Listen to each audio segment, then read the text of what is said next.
All right. Thanks, everybody. Hey, my name is Eric Tang, and I'm the co-founder at Livepeer. Today, I want to talk to you about the open video economy. Before we kind of get into this topic, first I want to, let's see, is this working? Okay. I want to just quickly introduce Livepeer in case you're wondering what it is. Livepeer has started about 6.5 years ago, kind of working very closely with the Ethereum Foundation. And at that time, we were building kind of video streaming into the core Ethereum stack.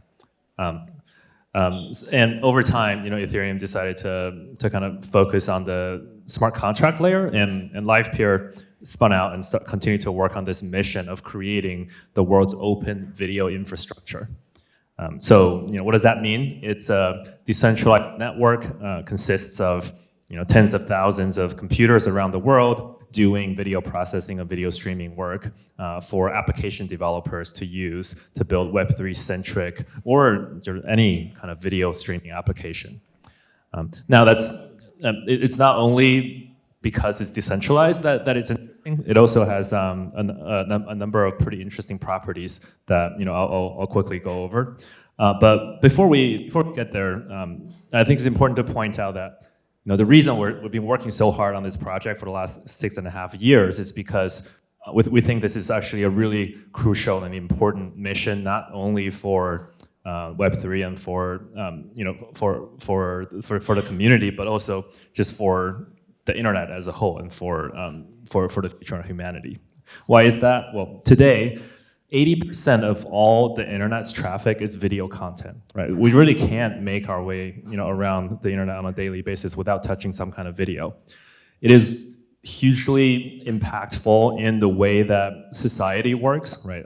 Arab Spring, being a really good example, is caused by the widespread of video information.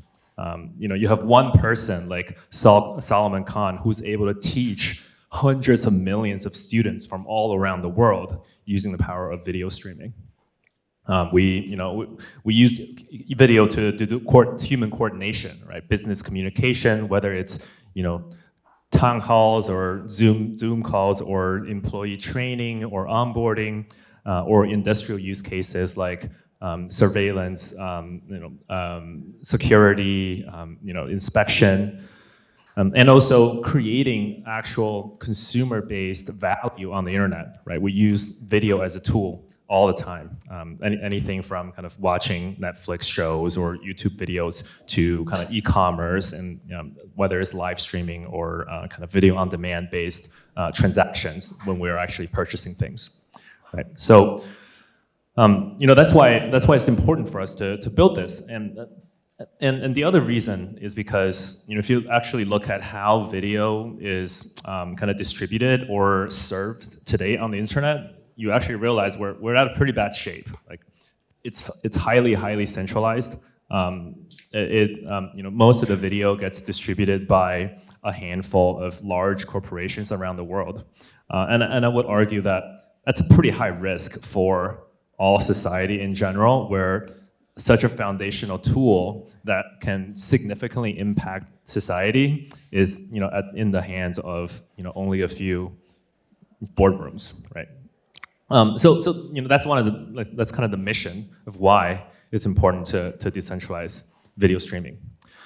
So a quick overview of the Livepeer network. I won't go into the details. It's a token incentivized video streaming network with a work and verification pair, right? So what does that mean? There's a global network. We talked about this. The node operators, we call them orchestrators, and then there's a registry that's a set of smart contract that runs on the blockchain. Anybody can decide to become an orchestrator and bring their computer and join the network. And once they do that, they put down some stake, they have skin in the game, and then as the users of the network, we call them broadcasters, they can send their videos into the network, and they'll get processed, streamed, And the important thing is that there's this workflow where it's kind of an open marketplace, right? The workers can advertise their price, their capacity, and the users can decide to pick whoever they want to work with. And they can easily verify the work that they get back and decide, if someone's cheating, they're easily slashed, and therefore there's kind of no economic incentive to kind of cheat in this behavior. If you look at how a typical application developer would use Livepeer, right? Here's kind of I call it the old world, where typically how a video application works today.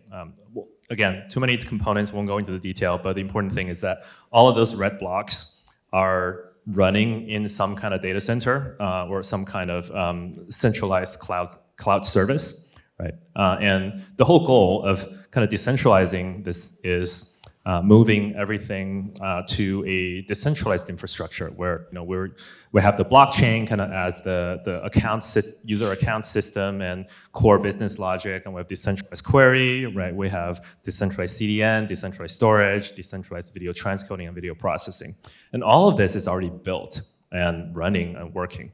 So fast forward 6.5 years to where we are today.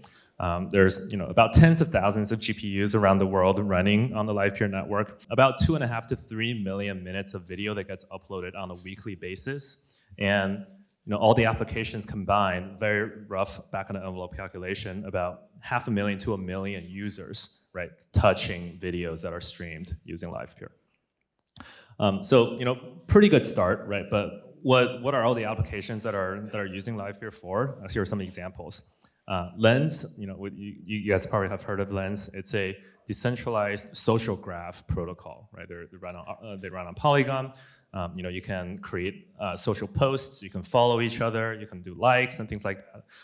And if we have any kind of lesson from the traditional social applications, we see that most of the most engaging content on those social platforms end up being videos, right? If you look across YouTube, Snapchat, Facebook, Instagram, like all these applications eventually become some sort of video dominant applications, right? And it's not surprising that we're seeing that in the Lens ecosystem as well. And most of the top Lens applications leverage Livepeer to power video streaming in these experiences, right? We have Lenster, that's the kind of the flagship app in Lens. We have LensTube, that's the leading kind of video application, and Orb is kind of the fastest growing mobile app in the Lens ecosystem.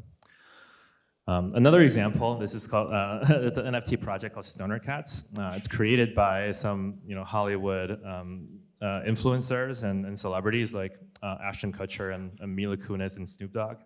And so this is an animation series, created by professional studios. But it's also an NFT project where the only way you can access the content is by owning the NFT, and they kind of leverage Livepeer and Lit and IPFS and Arweave to make this whole thing work. I'll show a little bit of how this works later on today. Another example I want to show. This is a nonprofit called God Behind Bars. This is not a blockchain project. It's just a nonprofit that streams kind of mission-based content like church sermons to inmates that are locked up in prison. They they stream to about 500,000 inmates in the U.S. And the only reason they can, the big reason that they can actually exist and be able to stream the video is because Livepeer brings a 10x cost saving compared to kind of the existing cloud infrastructure. Right? Cool. So here's an example of, we talked about kind of access control and token gating, right? And this kind of shows the interesting composability aspect of kind of Web3 tech in general. So what we just saw is someone using Lit to specify the access control mechanism for a video that they are now uploading into Livepeer and pinning in IPFS or Arweave. And then when you're watching this video, you need to log into your wallet and sign a transaction in order to access. And in the background, it'll check whether you own the asset that gives you access to the content, right? So I want to talk a little bit about kind of the open video economy. It's all kind of leading us to this point, right? What is the open economy and why is that important? I think that's really at the center of why things are interesting in the intersection of blockchain and video, and what blockchain enables video to do, right? Before the blockchain existed, if I want to stream video to anybody, share the video to anybody, I have to upload it into an application first. So I'm sharing a YouTube video, or I'm starting a Twitch stream, right? And as soon as that happens, the content is confined by the application around it. There's no way, as the content creator, I have to play by the rules that's set by the application, and therefore it significantly limits the power of the content, and it gives all the power to the application creator, right? So that's been well and good, and in the past 10 years, these applications have really helped popularize video streaming on the internet. But now, today, we live in a world where those applications have all the power. The system that's set up makes these applications take all the lion's share of the profit. And also for even the participants on these platforms, less than 5% of the people actually get to participate in that economy. The vast majority, over 95% of the creators on these platforms don't get to sustainable revenue or anything like that, right? So that's a big problem, but also the big opportunity for blockchain technology. And with the blockchain, you kind of flip that paradigm where where the content creator gets to decide who owns the content, who gets to watch the content, if the content creates revenue, how that revenue gets split across different people. And the applications get built around that definition. And that's the big opportunity, right? So I want to highlight a couple of areas. One, we're seeing some interesting community tools being built in this space. And because Web3 is all about communities, and the community is kind of the most powerful thing in Web3, we're seeing these Web3 communities start to create exclusive content for their community members that are oftentimes tokenated, right?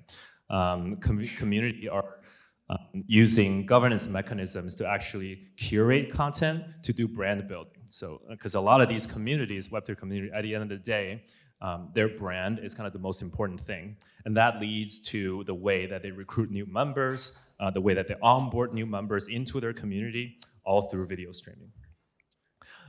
Content ownership and token economics, obviously a really interesting area. We're starting to see kind of royalty and rewards programs based on content engagement. And the interesting thing here is you can kind of attach wallet identities to a viewing session, which then unlocks the ability for a creator to then incentivize their fans or their followers directly to engage with their content. Right? And lastly, I think this is a pretty significant area for our society in general, which is content authenticity and provenance. I think all of us have seen the power of generative AI and techniques like deepfake. It's really exciting and powerful, but also very, very scary, right? So we live in a world where we can no longer trust just the content that we're watching, and therefore it is crucially important for that content that we're watching to be tied to some kind of authenticity, or that can prove at least the creator of the content, right? And that has some kind of accountability tied to it. So that's kind of the protecting the downside. But also at the same time, it creates a lot of interesting opportunities where with these kind of on-chain provenance, you can start to attribute value appropriately for just for a structured kind of co-creation process that vastly increases the amount of creativity that can happen on the internet. So yeah, last slide, kind of call to action a little bit. Join us in kind of on this path to kind of mainstream adoption for Web3 technology, right? We have a grants program, we have an accelerators program for new application developers. We have a streaming credits program for people who want to use Livepeer to get you started. Lots of virtual and in real life events that are happening around Web3 video. So yeah, follow us on Twitter or Lens or Farcaster or all these new social platforms at Livepeer. Thank you.